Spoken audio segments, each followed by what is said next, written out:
You're listening to an Airwave Media Podcast. My brother-in-law died suddenly, and now my sister and her kids have to sell their home. That's why I told my husband we could not put off getting life insurance any longer. An agent offered us a 10-year, $500,000 policy for nearly $50 a month. Then we called SelectQuote. SelectQuote found us identical coverage for only $19 a month, a savings of $369 a year. Whether you need a $500,000 policy or a $5 million policy, SelectQuote could save you more than 50% on term life insurance. For your free quote, go to SelectQuote.com. SelectQuote.com. That's SelectQuote.com. SelectQuote. We shop, you save. Full details on example policies at SelectQuote.com/commercials. Sports are easy to disagree on. Let's see what happens when sports talk hosts talk about something they agree on. No, hold on. I'm saying drivers who switch and save with Progressive could save hundreds. Well, I disagree. I think drivers who switch and save with Progressive could save hundreds. Come on, man. Wait, I think we're saying the same thing. Oh, so what do we do now? Everyone agrees that drivers who switch and save with Progressive could save hundreds. Progressive Casualty Insurance Company and Affiliates. National average 12-month savings by new customer surveyed who saved with Progressive between June 2020 and May 2021. Potential savings will vary.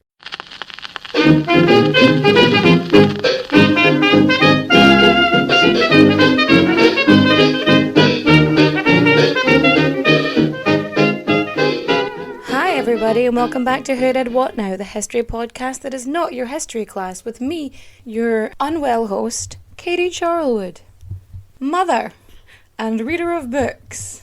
Loving you. Disclaimer. Gamer. Even though I'm going to be covering some... The next one I'm going to do it. It's a song. Is the next one going to be a song? Yeah, it's only me doing it. Okay, so... You can do the pipe when it's high, high, high. Anyway, you may notice I have a guest host with me today. What's your name? Micah. That is my human that I made. I am a co-creator of this fresh human. And as such, even though the topic being discussed today is going to be dark, so even though the topic is going to be quite dark in nature, there may not be any swearing, depending on whether or not she has left the room or not. Because, seeing as I am unwell, little Miss Micah has decided to take it upon herself to make sure that I am okay, which is super fun. Yeah, and I love her. Thank you for saying that in an unsure way. That really makes me feel confident, baby. Don't you worry about it. Mommy! I have been off work now for 4 days. Tomorrow's my last day, and then I'm back in. I am hopped up on a... Oh, we'll get back in. So yeah, we're a little bit different today because I have a co-host. So I've been off, and I haven't been able to record. My throat had swollen on one side to be double, and I felt like I was simultaneously choking and drowning, which 0 out of 10 would not recommend. I'm hopped up on antibiotics and ibuprofen, but I can actually speak today, so I'm going to try and get through this as quickly as possible. What month is it? Huh? What month is it? Autumn. It is autumn. That's the season. What month is it? October. It's October, so which means it's almost... Halloween. It is almost Halloween, and we are continuing with our spooky tales, aren't we? Yep, and we bought some chocolate. What's they called? The pukas. The puka. So the puka is an Irish ghost, isn't it? Yeah. It's a... And there's a Frankenstein, and he's so... And he can smash it. Are you thinking that Frankenstein is the Hulk? No, he's not. Okay. He's a smash. He just also smashes. Okay, so... I know what you're thinking. Quit your jibber jabber. In fact you, I will. But first we have to get our source on. We have The Anatomy Murders, being the true and spectacular history of Edinburgh's notorious Burke and Hare, and of the man of science who abetted them in the commission of their most heinous crimes, by Lisa Rosner. Burke and Hare, by Owen Dudley Edwards. The infamous Burke and Hare, serial killers and resurrectionists of 19th century Edinburgh, by R. Michael Gordon. No, me. And of course we have our favourites, history.com, smithsonian.com and biography.com. So, as I'm sure you have guessed by the title of this episode, and of course me listing the books, that we are talking about Burke and Hare, who for some reason are consistently known as Bodysnatchers or resurrectionists. But they didn't actually snatch any bodies. So let's start. You know what? We'll start with our main men, will we? We have 3 main characters to this story. We got William Burke, William Hare, and Dr. Robert Knox. So. And like the Wugs. So we've got Billy, and Bob. What? Dr. Wugs. Dr. Robert Knox. Dr. Wugs. Dr. Wugs. Dr. Ruggs. Yeah. Thank you for the illuminating commentary. Say it. Say it. Dr. Ruggs. Yeah. Do you feel better now? Yeah. Okay. So, the funny thing about Burke and Hare, although their story mainly lies in Edinburgh, is they're both from Ireland. But they came from 2 different backgrounds. William Burke was born in 1792 in Urney, County Tyrone. And he was the second son. Here's the thing. We can make an assumption the fact that he was called William and his brother was called Constantine, that the Burkes were quite middle class. So Burke is middle class. So when they're teenagers, both he and his brother join the British Army. Burke serves in the Donegal militia, and he stays there until he marries some woman from County Mayo, where they end up moving to. So Burke has a family. He's got a white unicorn. There were no unicorns, unfortunately. To my knowledge, baby. Unicorn.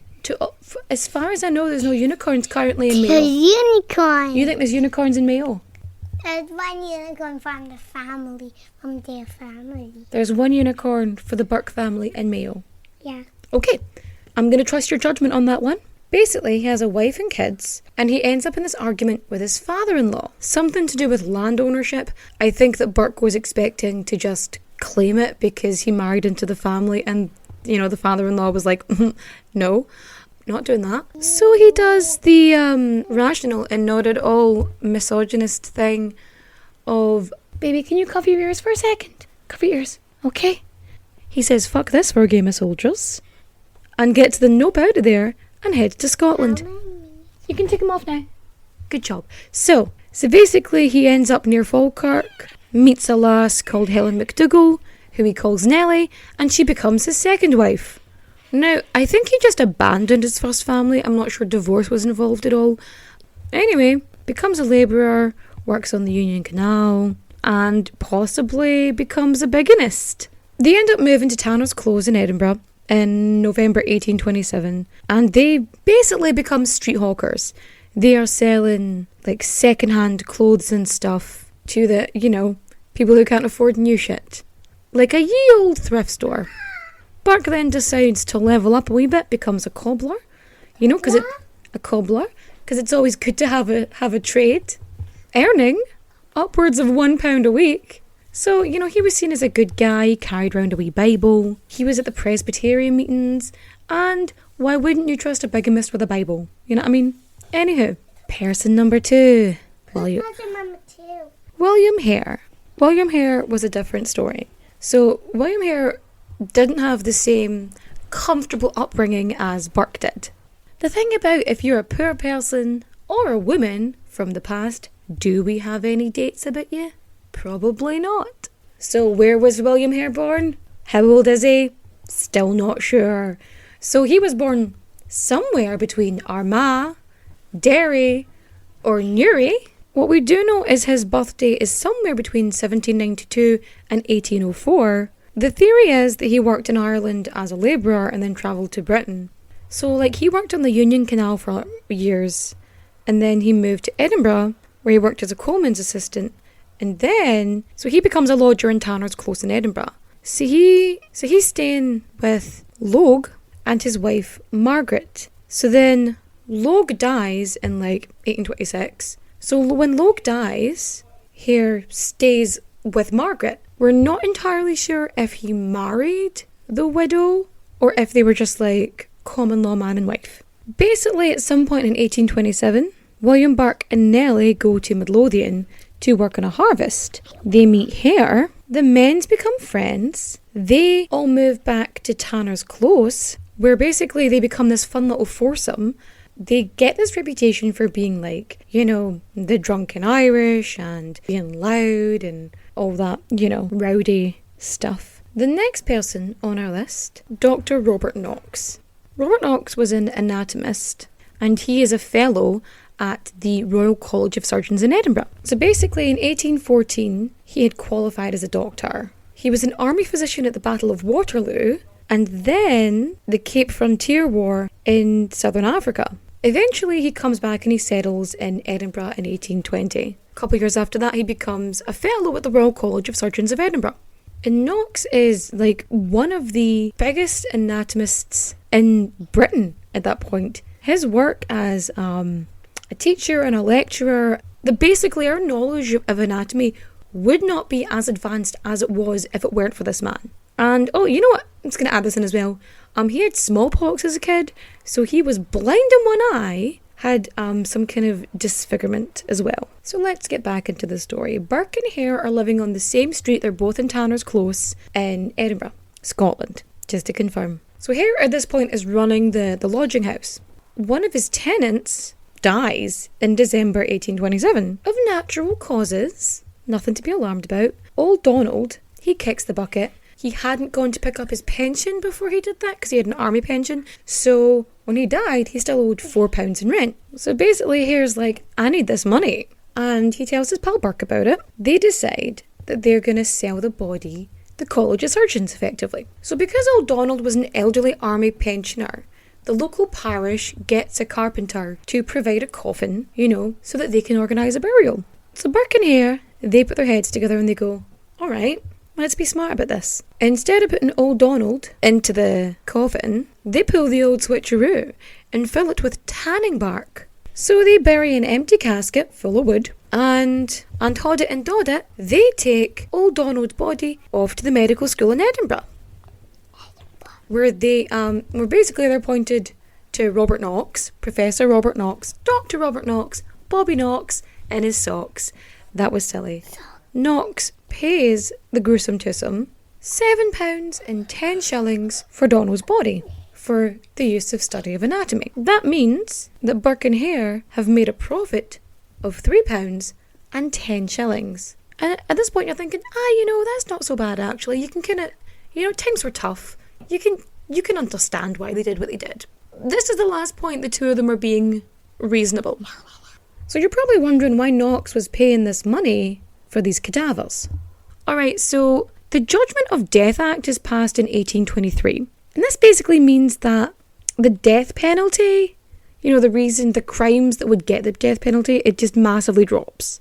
And you're thinking, this is great. And it is, in general. It's not great for medical schools and stuff because they need bodies, to dissect and do stuff with.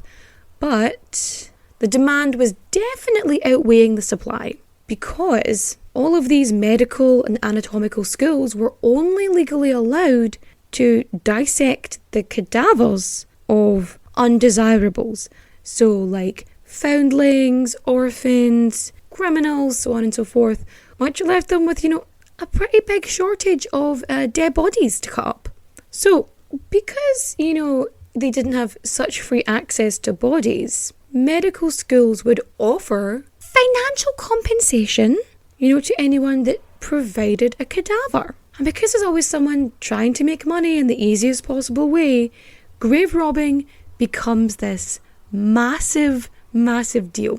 So because people were stealing bodies, they were digging up corpses to give to medical research so that they could get money. And it was pretty good money, in fairness, that they were offering. So the grave robbers were actually known as resurrectionists, which is, let's face it, a pretty cool fucking name. The kid is out the room, by the way. The kid is gone. She left. That's why I can swear again. So grave robbing becomes so common that freshly buried corpses would have someone watching guard over them. Sometimes it would be a relative watching over the grave, because the fresher the body, the more money you would get. So yeah, sometimes it would be a relative or someone would be paid to watch over the grave, or they would install a mort safe, which is this cage that goes over the grave to stop somebody from, like, digging under it. So people like Robert Knox would pay damn fine money and ask no questions, because as far as they were concerned, it was for the advancement of medical science. So, yeah. In January 1828, Hare has a tenant who's sick. Joseph, who was a miller. The thing is with Joseph, there's two sides to this. The first is that he was pretty sick. He had a fever and he was delirious and stuff like that. And Hare was worried that he was going to spread the illness to his other tenants or scare other lodgers away because he was ill. Like, people wouldn't want to stay in his house if there was a sick fella in it. The other idea is that they knew Joseph was sick and they were waiting for him to die. Unfortunately, they felt he was taking a wee bit too long, and Burke and Hare decided to help him along. And they did this in a remarkably practical way. They got him drunk on cheap whiskey. Burke sat on his chest to pin him down, and Hare smothered him with a pillow. Now, between the two men, this is actually like a really smart way, because without, modern forensics, this is a pretty good way, an undetectable way to, dispose of a human. And bonus points because this meant that the body didn't have any weird marks and it was relatively undamaged. So it was perfect for, the medical students who were going to be like dissecting the cadavers and stuff. And this would become their preferred method of execution. So they strip the body, take all the good stuff, hawk what they can, and then bring the corpse to Knox, who again pays them £10. With an absence of, dying or almost dead people, Burke and Hare decide to start luring people in. The second victim was Abigail Simpson. She was a pensioner who had a side hustle of selling salt. A salt hustle, if you will. And this is like in February. The 12th of February, which is like the only official date we have regarding murders. So they just get her absolutely plastered. They make sure that she is too drunk to go home and that she has to stay there. And they do the same thing that they did with Joseph. Burke sat on their chest, while Hare smothered her with a pillow, put her body in a tea chest and sold it to Knox, who made a comment about the body being quite fresh and he was really happy about it, which is why he paid £10, but didn't ask any questions because why would he? The next person they got was an English male lodger, because they were like, sure, he's English, it doesn't matter. Because they're Irishmen living in Scotland. That's just how it's gonna go.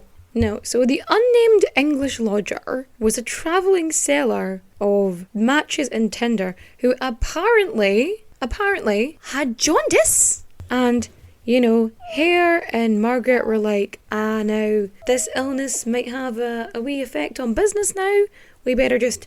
So they did the same thing that they did with Joseph. Filled him full of booze, smothered him. Yeah, the manner in which they killed, with Burke, pressing down and restraining the victim, and Hare smothering them with a pillow, or with his hand over their mouth, but smothering nonetheless, became known as burking. This particular method ended up being known as burking in popular culture. Just as a side note. Anywho, so now Margaret, Hare's wife, is in on it, and she invites an old woman over, starts plowing her with whiskey, gets her nice and knocked out. So when as she's lying down on the floor, Hare comes home, chucks this mattress cover thing on it, it's called a bed tick. The weight of the whole thing pins her down and smothers her, and she's dead by nightfall.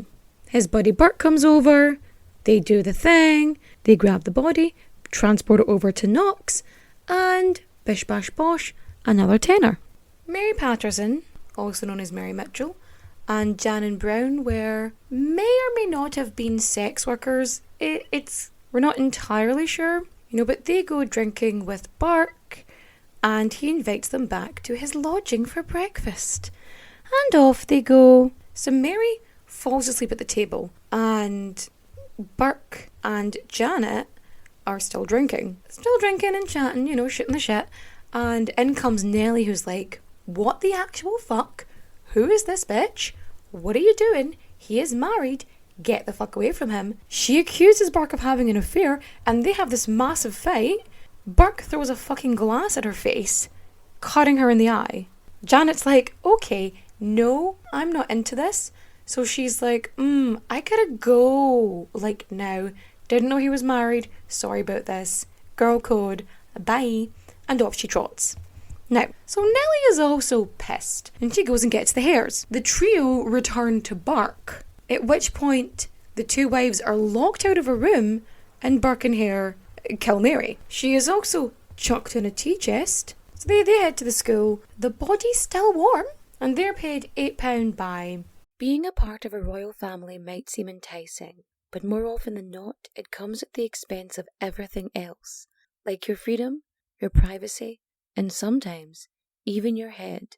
Wondery's new podcast, Even the Royals, pulls back the curtain on royal families, past and present, from all over the world, to show you the darker side of what it means to be royalty. From icons like Grace Kelly, Oscar-winning actress turned Princess of Monaco, who the world saw as the ultimate good girl. She mastered playing a happy wife and mother, but beneath it all, she was desperately lonely. Grace spent her whole life working towards perfection, and it ultimately cost her her happiness.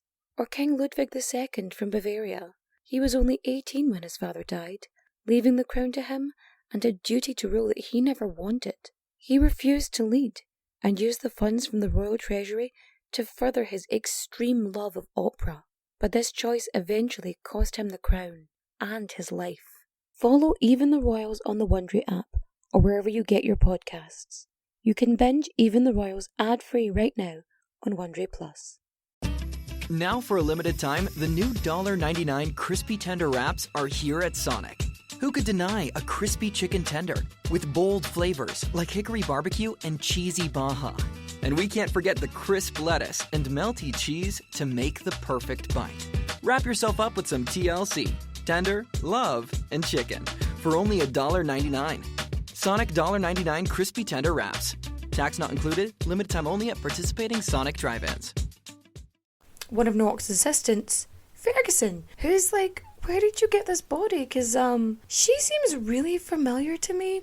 And the reason we think she's familiar is because she's supposed to be a very popular lady of the night. However, we don't have any factual evidence one way or the other. It's more hearsay about it. But anyway, Burke's like, nah, we bought her off an old lady because this chick just, drunk herself to death. You know women.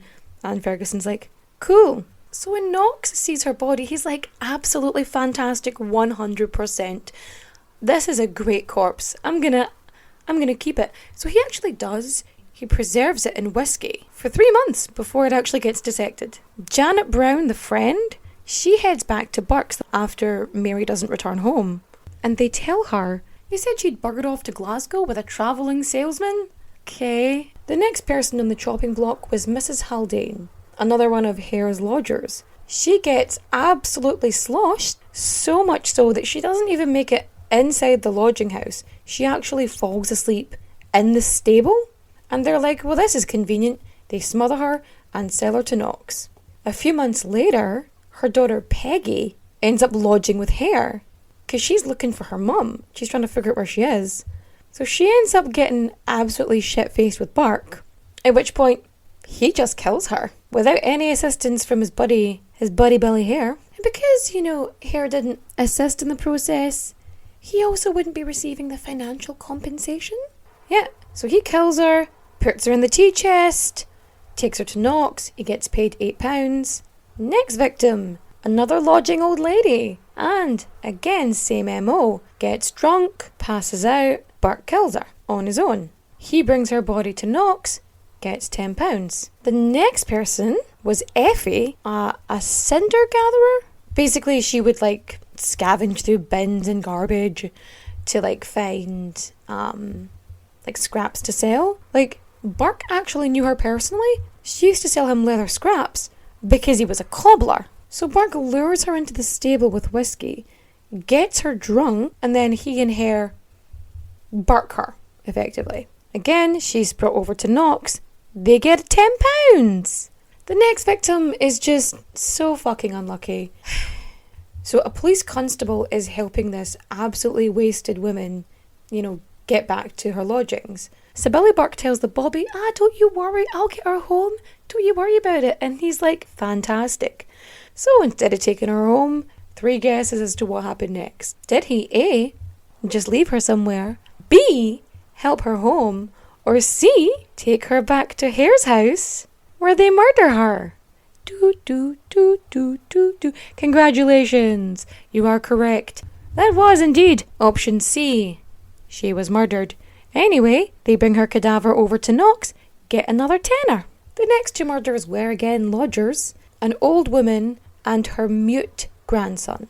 What they did was they brought the grandmother into the bedroom and burked her, sitting on her chest, smothering her, killed her the usual way. Well, the boy was just sitting by the fire in the kitchen. So after they killed her, they pick him up, carry him into the bedroom, and kill him too. Unfortunately, the tea chest that they usually use to transport bodies was too small for the 2 of them, so they put them in a herring barrel. Basically, they loaded the barrel up onto a cart, but Hare's horse wouldn't go any further than a certain point, so Burke had to pay this other fella to help him, transport the barrel the rest of the way. They get £8 each for the bodies, and when they get back, Burke is so mad that the horse wouldn't go past a certain point that he shoots it in the yard. In June, Burke and Nellie, they go away to see Nellie's dad. Hare is struggling at this point. He has very little money. He's selling his clothes. He's not got 2 shillings to rub together effectively. So while they're away, Hale kills a woman by himself and sells the body to Knox for £8, but doesn't tell Burke. But when Burke comes back and he sees that Hare has money and new clothes, he gets mad. And so they have like this little tiff, and their bromance is on a break. But it doesn't last for too long. Don't you worry about it. They make up in the way that all good relationships heal. With murder. So Hare is visiting Burke when the washerwoman, Mrs. Ostler, comes to do all the laundry, as a washerwoman does. The men, as per fucking usual, get her drunk and then kill her. By the afternoon, Knox has the corpse and the men receive another £8. A few weeks later, one of Nellie's relatives, Anne, comes to visit. And because, not all families are happy ones, they decide, fuck it, we'll just kill her too. And they do. And they get a tenner for her. Now, the next victim is really the start of their downfall. James Wilson was mentally and physically disabled. He was 18 years old and known as Daft Jimmy. But, he was generally well known and well liked, So it's November. And William Hare, he lures James in because he's gonna, look after him. He's gonna give him some whiskey. It's gonna be a good time. So Burke and Hare, they try and do their normal thing. But unlike most of their victims, James, he didn't really like whiskey, so he wasn't drunk. He wasn't, as intoxicated as most of the other victims. And he was, although he was, disabled, he was incredibly strong. He fought back, which is something they weren't used to. But by burking him, by compressing his chest and the 2 of them working together, they managed to end his life. Then he was stripped, his stuff was stolen, and he was then passed on to Knox. I don't know how much for actually this time. So the next day, James's body is being just looked over by Knox and his students, and they're like, is that no Daft Jimmy? That looks like Daft Jimmy to you. Does that not look like Daft Jimmy to you? Aye, it does look like Daft Jimmy now that you mention it. And Knox is like, no, it's nobody you know. Clearly, not that person who has, deformed feet and a highly recognisable face because you walk past it every day. Not a little bit. So when word starts getting around that James Wilson is missing, Knox ends up dissecting the body sooner rather than later. Because he actually pulls it to the front of the queue instead of all the other ones that are in storage. So he cuts off the head, the hands and the feet before the main dissection happens. The very last victim, Margaret Doherty, was killed on October 31st, 1828. That's right, Halloween. With a name like Margaret Doherty, surprisingly enough, she was Irish. And she gets lured there by Burke. Because he's like, Mum's from the same place as you in Ireland. What a crazy random happenstance. So Nellie and Margaret, they're sitting there drinking. Burke says, I've got to go get some more whiskey. When in fact, he's off to get his partner in crime, Hare. So because, they wanted to do the deed, and by do the deed I mean kill and not sex. Burke had 2 other lodgers there at the time, Anne and James Gray. So they had actually paid them to bugger off to Hare's lodging house for the night so that they could, kill in peace. But saying like, this is my relative and I would like some special relative time with her. Yay. And so they're like, okay, fine. So they come back later that evening because they want to, because they've left some stuff for their kids. They want to get some clothes for their kids. And they see, they see the Burkes and the Hares and Doherty all drunk as farts. They're singing, they're dancing, they're, whatever. Anyway, they get their shit and they head off back to Hare's. Now, at some point during the night, Burke and Hare get into some drunken fight, but they also murder Margaret Doherty and put her body in a pile of straw at the end of the bed instead of just putting her in the tea chest straight away. I don't know. So when the Greys return the next day the Greys return and they get told that Marjorie Doherty? I have 2 names for this person. Margaret, Marjorie, Mary. Okay, Margaret, Marjorie, or Mary. They get told this person that she'd been asked to leave because she was getting all flirty with Burke. And they're looking at him like, sure, okay. And also, in addition, furthermore, they're not allowed to enter the bedroom, where they've got stuff. And like, I just want to get my stockings. They're like, no, you can't go in there. And they're like, all right, definitely suspicious. So later on that day, in a move of pure stupidity, they leave the Greys alone. And being, people with eyes and brains, the Greys decide to have a look around and see what the fuck they're hiding in that spare room. And what do they find? Margaret, Marjorie, Mary's dead body under the bed. And they say to Nellie, like, what? And she tries to bribe them with £10 a week for, like, their silence. And they're like, fuck this for a game of soldiers. No. So the Greys head off to the police and report the murder. And during this time, but before the police arrive at the lodging house, Burke and Hare managed to remove Marjorie's body. Burke and Hare have already removed the body and brought it to Knox. Here's the thing though, they were wise enough to remove the body. However, they were not wise enough to remove the blood-stained clothing that was stuffed under the bed. So the Burkes are questioned and they're given different times for when Doherty leaves. And the police find this suspicious at the best of times. So as they start unravelling this remarkably simple mystery, the police end up at Knox. And they bring James Gray, who is quite able to identify Margaret Doherty. And after reading about this in the paper, Janet Brown was able to identify her friend's clothes, the petticoats and stuff, that had been found at Hare's lodging house. So the police end up questioning Knox because they're thinking he's obviously in on it. And Knox is like, these 2 fellas run boarding houses. They don't live in the best area. People are dying all around them. And these 2 tend to collect the bodies before anyone claims them for burial. And although unethical, not illegal. So they were like, all right, you're free to go, Dr. Knox. So a lot of this evidence you're thinking, wee bit circumstantial, wee bit here and there. But Burke kept a ledger of everybody and everything he paid. Which, honestly... But also, in addition, furthermore, William Hare was illiterate. Out of the 2, he was not the sharpest knife in the cutlery drawer. You know what I mean? And he gets offered immunity in return for testifying against Burke and Nellie. And he's like, absolutely, 100%.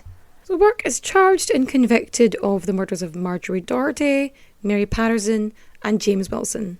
And Burke is hanged in 1829, and his body is given to medical students to dissect. William Burke's skeleton is still on display at Surgeons' Hall in Edinburgh, next to his death mask and the life mask of William Hare. Also, anatomy students took his skin and used it to bind books and card holders. So Nellie and Margaret, they get the hell out of Dodge. Nellie emigrates to Australia. Margaret bollockses off back to Ireland. And Hare just disappears. We don't hear of hide nor hair. Again, we don't... Yeah. So the rumour is that he flees to England, but we have absolutely no idea. So Dr. Knox, his reputation is in fucking tatters. Even though he's exonerated, because Burke makes a statement saying that he had absolutely no clue where the bodies came from. We hoodwinked him. Yes, we did. So Knox ends up moving to London basically trying to like re-salvage his career in medicine. So the Burke and Hare murders basically lead to this Anatomy Act of 1832. And this gives the study of medicine greater access to cadavers and the legal donation of bodies to medical science, eliminating the need for, the whole body snatching. Can I say some words? Tell me what's with this. No more No more? resurrectionists. Resurrectionists. So basically destroying the trade. What did we learn today? I don't know. Mommy, if you talk to me... I'm talking to this though. No. We're talking to the fans. The fan? The fans. What do you mean fans? I have fans. Who? And What are their names? I don't... You want the names of my fans? The first one. Finbar. Finbar? Is the first one off the top of my head? I'm so sorry. Mom. Listen, there's a few of them. So basically... Is that all of the people? No, there's a load of people, okay? Mummy has 100,000 followers. What? Yeah. That's a lot of people. Thank you. So, what did we learn today? We've learned that, yes, all men. We learned that if you're going to commit a crime, don't document it, because that's not going to end well for you. That killers get cocky, and don't drink whiskey with strange men in boarding houses. I feel like that's a good life lesson. Baby, you listening to me? Yeah. So don't drink whiskey with strange men in boarding houses, okay? Okay? Okay. Okay. So, now, if you liked my retelling of this gruesome story, don't forget you can... What? You want to know what they can do? If everybody else on your movie tier fan can do the same as you. Yes. What you can do is rate and review 5 stars on Apple Podcasts or whatever podcast thing you're listening on. Eggs. And you can... What? And you're thinking, I want to do more to support you. Well, you can comment on these. You can follow me on social media. You can follow and support on TikTok, Instagram and Facebook, Who Did What Now Pod, and on Twitter, Who Did What Now PD. If you're thinking, okay, I wanna share your posts, I wanna like your stuff, I wanna get involved, that is super. And you're thinking, I wanna support you more. And you can. All the links are in the bio as well, so anything you're looking for down there. So there's Patreon, we have PayPal, Coffee, and Revolut. They're all there. If you want to make any contribution, I would absolutely be appreciated, because books are not free. And I spend so much time reading them. That being said, I almost said reading, writing, arithmetic. That's wrong. No. We are looking for recommendations for reading, listening, and watching. So reading-wise, I am going to recommend a little book called The Victorian Master Criminal. If you know me, you know I have a thing about turn of the century crime, Victorian era crime. I find it very fascinating. It's kind of my jam. So there's that. For listening, I'm going to recommend a band. If you like enchanting, interesting folk music, I absolutely suggest you listen to Trusty and the Foe. They're on SoundCloud. So foe as in your enemy, like Trusty and the Foe. The music is beautiful. And for watching, well, you could watch the Burke and Hare movie with Simon Pegg, and I think Andy Serkis. But I feel like the two of them are too old for the parts. But that's neither here nor there. But if you want to watch that, but that's not what I'm recommending. I'm just letting you know that exists. I am recommending What We Do in the Shadows, the TV show, because Nadja is amazing. I am obsessed. It is so much fun. I love it so much. I really, really do. Yeah, and that's where I'm going to leave you. Go watch What We Do in the Shadows. It is fantastic. And so this is where I bid you adieu, and I will chat to you next time. Adios, au revoir, auf Wiedersehen, my friends. Bye-bye.